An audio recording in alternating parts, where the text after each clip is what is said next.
open my eyes and I turn to the left, from floor to ceiling windows, and I peek out and I see these historic, massive buildings in the middle of Times Square. I wake up in my apartment at the Ritz-Carlton Plaza.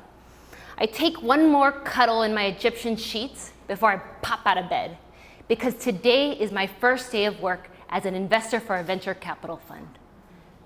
I put on my beautifully trimmed trousers, a crisp white shirt, and I'm ready to rock my nice curls that have just gone through a deep conditioning. And I'm not nervous. I don't have those jitters that everybody else does, because I have just graduated from Columbia Business School, one of the top business schools in the world. And on top of that, I have also been published on Forbes and TechCrunch, and I've worked for 4 different venture funds. I deserve to be here. Welcome to my life. My name is Michelle Dansinghani. I am an investor and a community builder. It's cold. The day has finally arrived where we had to show up to court. My mom is scared. Her eyes are puffy. She's been crying all night and all morning. Everybody else is in the deportation court hearings. And finally, I hear my mother's name called by the judge. Miss Alicia Limon, case number 456. And my mom, scared, walks up to the judge, and I follow right behind her with my brother's hand in mine. And the first question that the judge asks my mom, Miss Limon, what happened to your eye? And my mom stumbles to respond, nothing, Judge, I fell. I'm fine. The judge says, Miss Limon, if you lie to me again, I will deport you on the spot. And I knew what had happened. My stepdad, Joe, had been abusive to my mother. They'd been fighting for a very long time, but this was the first time he hit her.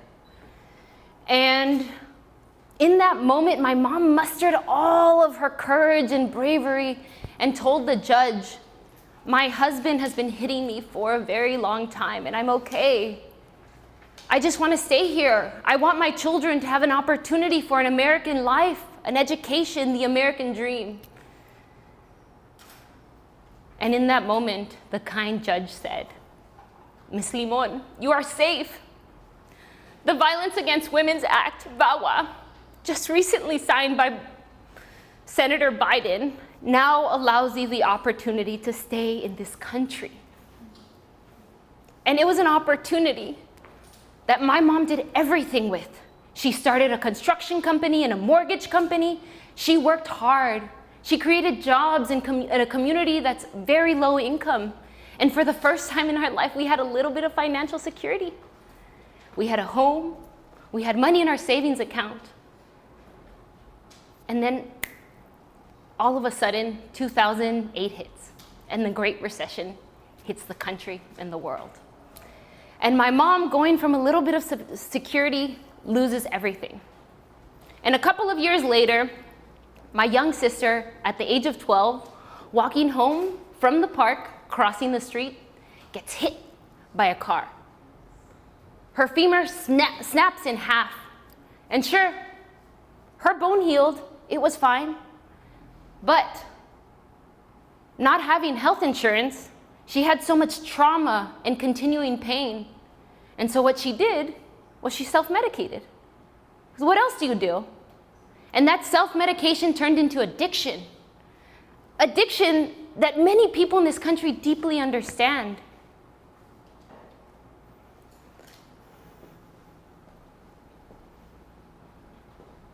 Sometimes I find it so frustrating as an investor, as a businesswoman, coming from that world and living in this one, where I deeply know that only 3% of capital goes to women and people of color, where I deeply know that by 2045, this will be a minority majority country. and that I know that women are making household buying decisions to this day. I know this. And the reason I know it is because my mother, as a single mother, made food stretch the way I've never seen make food stretch, made money stretch. She was always making decisions for our family. And she told me, hija, a lo mejor no tengo dinero, pero soy rica de amor. Daughter, I may not have money, but I'm wealthy with love. And that love was the thing that carried me between worlds. And it was the thing that supported me. And finally, the day where both of my worlds collided, the one as an investor and the daughter of an immigrant. I was starting my first weekend at Columbia Business School, and somehow all of the IT kids were taking this big trip over our long weekend, and they had 5 houses in Fire Island, and one of the women who was supposed to be in these houses got sick. And they needed someone else, and they tapped on me. I was thrilled. I was excited to be part of them. And I remember calling my mom, Mommy, this is our opportunity. We will now have access to the people who are making decisions, the people who have all of the power and privilege. And she kind of just laughed because she didn't understand. So we quickly talked about what I was gonna wear. My nail color, how I was gonna wear my hair. And then the weekend arrived. We get on this ferry, get to Fire Island, this magical little island where cars are not allowed, where people move through bikes and foot. And after finally getting there, the festivities begin. They are a bunch of socializing, a lot of beer pong, flip cup, and after I'm kind of tapped out of all of the conversations of where did you summer in Europe, or where did you ski every winter, I go to the beer pong table because I am fiercely competitive and I know that I'm deeply good at beer pong. And after 5 games of nonstop wins, I pick up my phone, ready to put this on Instagram. Let the world know that I'm one of them and I have been accepted. But then I see 10 missed calls from my mother. And I'm scared because my mother knew that this was a big weekend for me. She knew that this was the weekend that we were going to be a part of them. So I quickly find my way out and I call her back. And she says, Hija, tengo miedo. I said, what's wrong? She says, I'm scared. The car has broken down. A car that she bought over 15 years ago, 4 transmissions later, was not safe to drive at all, but her only way to get around. So the buzz from the cheap beer quickly runs away, and I get into machine mode. I call her an Uber, I make sure she's okay, and I comfort her. And then I tell her I have to get off the phone. So I end the call. And then I cry. I cry because I understand that I'll never be a part of their world. And mine is too far away. And I always have to live in this in-between. But I wipe my tears, and I walk inside the party and say, who's next? And one of the things that I didn't realize was this place where my sadness and my shame lived is also the place where my superpowers were born. Because I am like water. Through the cracks and the crevices, through the mountains and the oceans and lakes, I'm able to get through. And in that journey, my superpowers were born.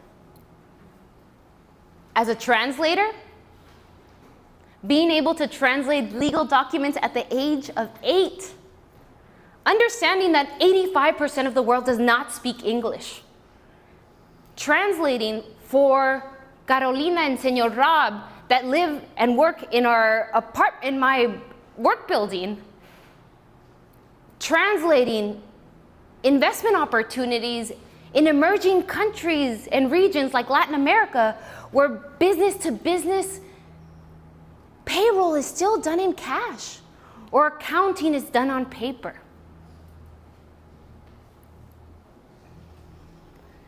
As a connector, because in this world that I've traveled between this and that, somehow I've gained trust, respect, and I'm now seen as a voice of truth. Connecting capital and investors.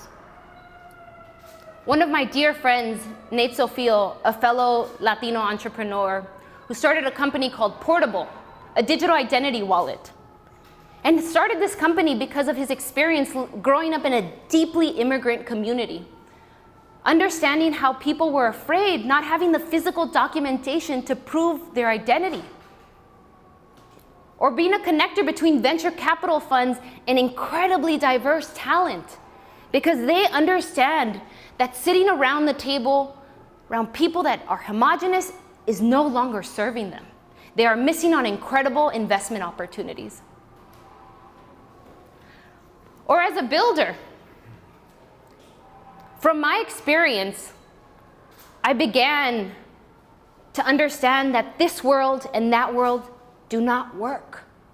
They are broken fundamentally, and there needs to be a new model forward. When I was in grad school, I was the only woman of color out of my 650-person class at Columbia breaking into venture. Regardless of my accolades, my accomplishments, I never had the right background. And it was hard, and it was lonely, and it was an uphill battle.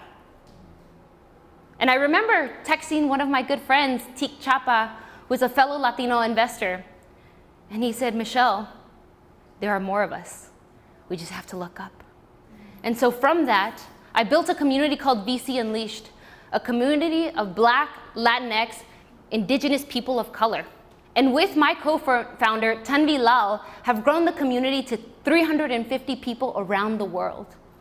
We have trained hundreds of investors and connected folks globally. We also have an advisory board of incredible investors around the world. I'm also building a world as a Web3 investor, where you have now the infrastructure to build a different kind of world, where decentralization, blockchain technologies, and token incentives are now giving you that foundation. But what is Web3? And let me give you a quick history of the internet to give you some context. So Web 1, right? This is very much your read. Think of a static kind of internet where you are only an observer. Your live blogger, your Tumblr, right? Your Web 2 is where you are still an observer, but now you get to create. Now you have the ability to add to the internet. Your MySpace, your Facebook, your Instagram. This is where most of the world lives today. But to me, this model doesn't make sense, because still massive corporations are taking the majority of that revenue, and people creating are not able to earn profit. Enter Web3. You can still observe, construct, but the thing that changes everything is you can own. As builders, as operators, as founders, this is your internet. You are able to own the piece that you're building, which is really powerful. And to me, there are many reasons why this is an incredible opportunity, but there are two that are extremely personal. The first is the ability to move money cross borders. I grew up in the United States with all of my family in Mexico. And so whenever I had to send money across countries, there were massive fees, regulatory blockages, as well as challenges to actually move that money because it took a really long time. But now imagine this. Me, Michelle, has a wallet. I move my US dollars into whatever currency of choice. And my grandmother, Catalina, also has a wallet. She receives it in a matter of seconds sometimes, and is able to take that money into her pocket. Less fees, less challenges. Imagine what that does for people in your lives that live in different parts of the world. The second reason is that it provides financial independence as well as security. Financial independence because women, racial minorities, queer folks, and folks that practice different religions around the world are still discriminated from financial institutions. Many places where if you're a woman and you step up to a bank teller and you want to open up a bank account, unless you have a male authority there, that's not going to happen. And technology does not discriminate based on your gender, on who you choose to love and who you choose to worship. All you need is a computer or a phone. And security, because people who come from places that are war-torn, places that have political insecurity, that are at risk of massive inflation or devaluation, it gives them an opportunity to have safety and stability, where you can take your money and put it in things like stable coins, USDCs, that are pegged to the US dollar, that are backed by US fiat. So instead of one day waking up and your life savings is gone, you now have the ability to plan for the future. And so I've decided to step into my superpowers as a connector, as a translator, and as a builder to build this new world. And regardless if you live in that world or this world, there is space for you in this new world. Thank you.